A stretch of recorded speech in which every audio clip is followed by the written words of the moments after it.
이 시간에 스데반의 긴 설교를 보게 됩니다. 사도행전 7장은 스데반의 설교지만 사실은 동시에 유언과 같은 말씀이다, 이렇게 말할 수 있겠죠.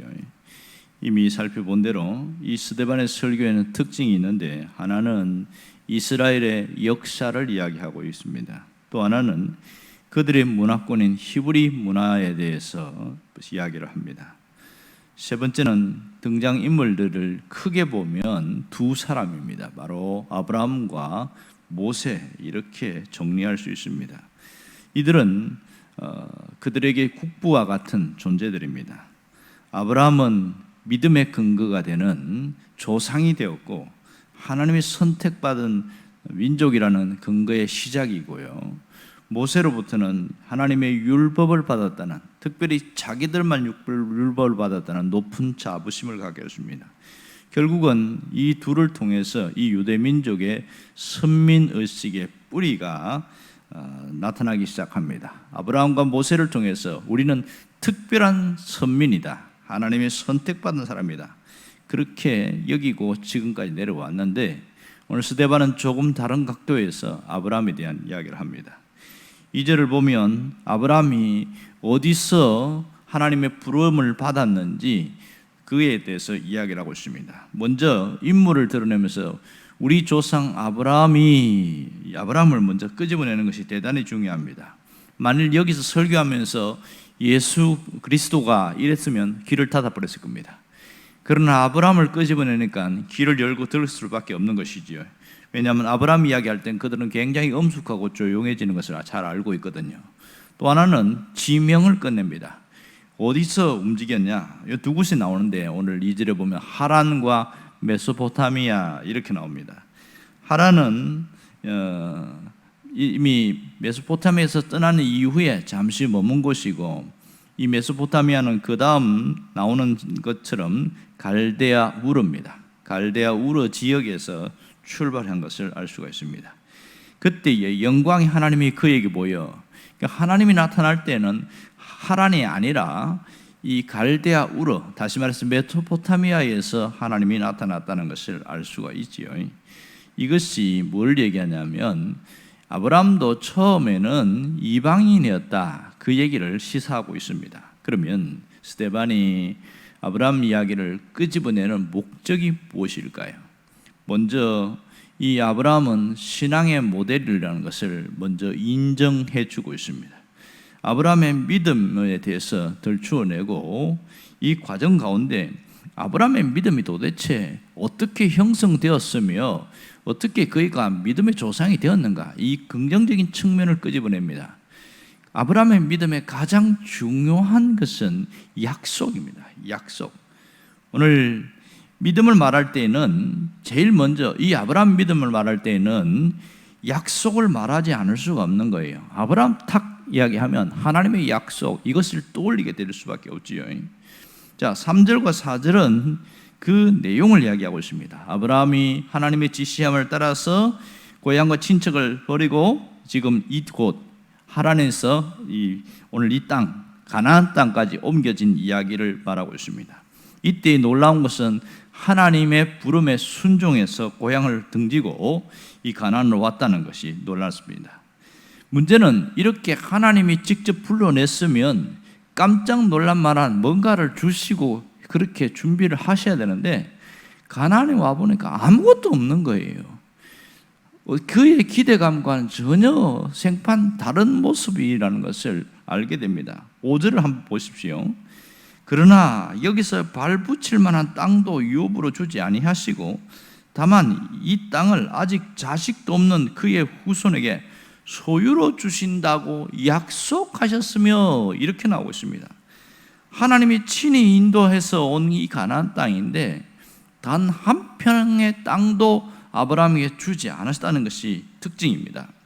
그가 75세에 출발해서 왔는데 하나님이 후손을 주시고 그 후손을 통해서 이 땅을 그들에게 줄 것이다, 그 약속만 하고 계셔요. 계속 말하는 것은 약속입니다. 우리 식으로 표현하면 현금을 주지 않고 어음을 주셨다, 이렇게 표현할 수 있습니다. 약속 어음이지요. 사실 사람들은 현재 당장 현금이 필요하다 그렇게 말합니다. 그러나 하나님은 약속음을 주신다는 거예요. 자, 하나님이 아브라함을 불러냈을 때 돈을 주시고 자식을 주시고 건강을 주시고 부귀영화를 직접 주지 않았습니다. 단지 아브라함에게 약속을 주셨다는 것에 눈여겨봐야 됩니다. 그러면 이 약속음이라는 것은 무슨 특징이 있습니까? 지금 현금처럼 쓸 수는 없으나 그 자체가 현금과 같은 존재이다. 이걸 일단 알 수 있지요. 그러나 중요한 것은 그 다음입니다. 그것을 얼마나 믿느냐, 이 점이 대단히 중요한 것이죠. 약속음은 언제나 약속음을 발행한 사람과의 믿음의 관계에서 이것이 유효하기 때문에 그렇습니다. 상인들은요, 뭔가 물건을 살 때에 그 사람이 어떤 사람인지 관심 없습니다. 돈만 많이 내면 다 환영입니다. 그런데 물건을 사고 약속음을 줬다고 생각합시다. 누가 그것을 받으려고 하겠어요? 기업을 하는 사람들은 그걸 당연히 여기고 액수가 크니까 약속음을 받는데, 자, 기업을 하는 사람들도 그 음을 받을 때는 무슨 생각합니까? 나보다 더 큰 기업에서 발행하는 음이니까 서로 믿는 신뢰관계가 있기 때문에 그걸 받거든요. 그리고 3개월 후에 다시 현금화시키는 뭐 이런 일들이 있는데, 잘 보면 그런 일이 오늘 아브라함에게도 그대로 나타나고 있습니다. 하나님은 아브라함에게 끊임없이 약속을 주십니다. 처음에 약속을 주셨는데 가장 큰 기대감은 자식이었습니다. 왜냐하면 아브라함이 자식이 없는 것이 큰 핸디캡이고, 그 당시에 자식이 없다 그러면 상당히 무시받았거든요. 하나님이 자식을 주신다고 그러니까 따라 나섰어요. 근데 자식을 주시기까지 상당한 기간이 걸린 거 아시죠? 그러니까 믿음이 뚝 떨어지는 거예요. 그랬을 때 하나님이 다시 불러내가지고 아브라함아, 그래서 아브라함이 그 천막에서 나와가지고 야, 나 봐라, 저 하늘 한번 봐라. 그러니까 뭐가 있냐? 별인데요. 별이 얼만큼이냐? 많긴 많은데 못 세겠는데요. 셀 수 없이 많습니다. 그러니까 그래 봐라, 너의 후손들을 저 하늘의 별을 셀 수 없는 별처럼 내가 줄 것이다. 이렇게 또 약속을 하는 거예요. 아무것도 안 주고 맨날 약속만 하는 거예요. 약속만 계속. 왜 하나님이 약속만 하시는지 나중에서야 알게 된 거예요. 자, 이것이 특징적인데요. 자, 약속을 받았으면 꼭 해야 되는 게 뭐냐? 그것을 믿어야 하는 것이지요. 약속은 미래적인 것이지만 현재 사건으로 받아들이는 것이 대단히 중요합니다. 그래서 아브라함에게는 언제나 약속이 있고 명령이 있고 순종이 있고 이렇게 연결되어집니다. 그러면 약속을 받아서 그것이 이루어지기까지 어떻게 해야 됩니까? 별 수 있나요? 기다려야지. 그냥 기다려야지. 자, 여기에서 문제가 있습니다. 그러면 무의도식하면서 마냥 기다리고 있어야 되는가? 여기에 심각한 문제가 있습니다. 빗나간 얘기긴 합니다만은 어떤 분이 예언하는 사람한테 가서 기도했더니 당신은 큰 인물이 될 것이고 하나님께서 재물을 당신에게 주실 것이다, 이런 얘기를 들은 거예요. 그랬더니 얼마나 기분이 좋은지. 그럼 집에 와갖고 큰 인물이 되기 위해서 열심히 준비도 하고 돈을 벌기 위해서 뭔가 막 계획도 해야 되는데 아무것도 안 하고 집에 들어 누워 있는 거예요. 왜 그렇게 있냐니까 하나님이 주신다고 그랬으니까 가만히 있으면 된다, 이러면서 가만히 있는 거예요. 과연 이루어질까요? 절대로 이루어지지 않습니다. 하나님은 그렇게 하시는 분이 아니거든요.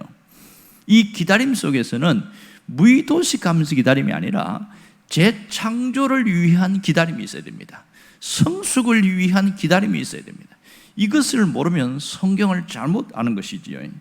자, 이렇게 아브라함은 기다릴 때에 무려 이삭을 낳을 때 25년간 기다렸습니다. 그리고 그의 손자 야곱을 낳을 때까지 85년을 기다렸습니다. 이런 기다림 속에 무엇이 달라집니까? 자신이 갖고 있는 모든 것이 달라집니다. 그 속에서 얼마나 많은 실수하는지 아시지요? 많은 실수들이 반복되고 있는 것을 알 수 있습니다. 그러나 여기서 중요한 것은 약속음은 현금과 같더라, 하나님이 약속하신 것에 대해서는 반드시 지키더라, 이것이 놀라운 특징이라고 할 수 있습니다.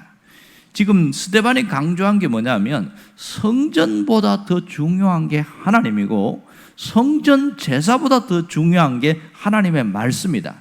그 얘기가 계속 깔려 있습니다. 이게 복선으로 흘러가고 있어요. 자, 이렇게 하나님의 약속을 기다리는 동안에 영혼의 때가 벗어지기 시작하고 세속의 때가 벗어지면서 이 사람이 거룩한 모습으로 달라지게 되더라는 겁니다. 여기서 우리가 분명히 알아야 할 것이 있습니다. 그것은 하나님이 어떤 분이냐는 겁니다. 오늘 이 아브라함의 모습 속에서 하나님 우리에게 주신 메시지는 바로 그겁니다. 하나님은 언제나 현금을 주지 않으시고 약속을 먼저 주신다. 언제나 그렇습니다. 아브라함 때도 그렇고 우리도 마찬가지고, 이걸 모르면 늘 흔들리는 거예요. 왜 현금을 먼저 주지 않을까? 현금이라는 것은 무슨 의미가 있습니까? 그 사람과의 관계가 거래의 관계입니다. 믿음의 관계, 신뢰의 관계가 아니고 거래의 관계라는 거예요. 그래서 하나님이 현금을 주지 않는 겁니다. 하나님과 우리와의 사이는 거래의 관계가 아니다. 그래서 약속음을 주시는 것이지요. 믿고 신뢰할 수 있는 관계다, 이 얘기를 하고 있는 겁니다. 자, 우리는 하나님으로부터 약속을 받았어요. 그러면 그 약속을 받은 우리는 하나님에 대해서 어떻게 해야 될까요? 하나님이 반드시 이룰 것을 믿고 신뢰하면서 가는 거죠. 약속음은 미래적인 것이지만 현재적 시간 안에서 그것을 살아가는 거죠. 이게 대단히 중요한 것입니다. 자, 그렇다면 오늘 우리가 이렇게 약속음을 아브라함도 주셨고 우리에게도 동일하게 주시는 건 맞습니다. 그러면 우리가 어떤 자세, 어떤 마음으로 살아가느냐, 이 점이 대단히 중요한 것이지요. 여러분, 하나님은 언제나 약속에 신실하신 분이라는 것을 잊지 않기를 원합니다. 하나님의 약속음은 절대로 부도가 나는 법이 없습니다. 하나님은 약속음을 끊었을 때 반드시 결제를 해 주신다는 겁니다. 이걸 알아야 됩니다. 우리에게 언제나 하나님이 주신 약속이 있어요.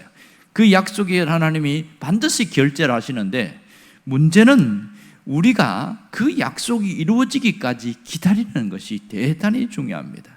어떻게 기다리느냐? 지금 현재 내게 주어진 그 일에 최선을 다하는 겁니다. 오늘 내가 아무것도 할 수 없으면 하나님이 딱 한 가지 할 수 있는 글을 줬어요. 뭘 줬을까요? 기도하는 거예요. 그리고 그래서 그걸 위해서 최선을 다해서 기도하는 거죠. 그러니까 뭔가 하나님이 일을 줬어요. 그러면 지금 뭐 해야 됩니까? 그 일을 하는데 열심을 다하는 거죠. 땀을 흘리고 애를 쓰면서. 이렇게 약속을 기다리기까지 현재 내게 주어진 그 일을 최선을 다할 때에 놀라운 일이 일어납니다. 하나님은 그 과정 속에서 왜 기다리게 하셔요? 우리 속에 있는 이 영혼의 때, 불순물을 제거해 나가시는 거예요. 때로는 은을 단련하시듯이 우리에게 시련이라는 것이 있습니다. 그 약속이 이루어지는 가운데 오히려 거꾸로 가는 것 같아요. 그러나 그 가운데 하나님이 뭐하고 계시냐면 우리 속에 있는 세상의 때 헛된 욕망들을 자꾸 빼내는 작업을 하고 계시는 거예요. 반드시 하나님은 약속을 지키신다, 약속음은 결제가 된다, 이것을 붙들고 있는 사람은요, 견디고 이기는 거예요. 이 점이 대단히 중요한 것이지요. 견디고 이기다 보면 결국은 하나님이 약속 지키니까. 우리가 믿다가 낙심하고 기다리다가 지치고 주저앉고 이래서 문제인 것이지, 하나님의 의도를 잘 모르니까 그렇지 하나님은 반드시 지키십니다. 여기에서 창조적 기다림이 대단히 중요합니다. 그냥 가만히 앉아서 기다리는 것은 폐쇄적 기다림이고 무의도식하는 기다림입니다. 그것은 신앙이 아니에요. 창조적 기다림은 내가 해야 할 일을 열심히 하면서 기다리는 거예요. 기대감을 갖고 기다리는 거죠. 그럴 때에 하나님은 반드시 이루어 나가셨습니다. 성경이 우리에게 보여주는 것은 바로 이것입니다. 아브라함을 통해서 보여주는 것은 이것입니다. 오늘 우리에게도 동일하게 하나님이 역사합니다. 여러분이 만일 하나님의 약속을 받았다면 이 아브라함처럼 기다릴 수 있기를 원합니다. 어떤 기다림입니까? 인내하면서 견디고 나가는 기다림인 것이지요. 우리에게 모든 세속의 불순물들이 빠져나가도록 주님은 그걸 원하고 계셔요. 그런 동안에 우리는 최선을 다해서 현재의 삶을 살면서 기대하면서 나아가는 것이지요. 그것이 우리가 가야 될 성숙한 신앙의 태도입니다. 하나님은 반드시 이루신다는 사실을 잊지 않기를 주의 이름으로 축원합니다. 기도하겠습니다.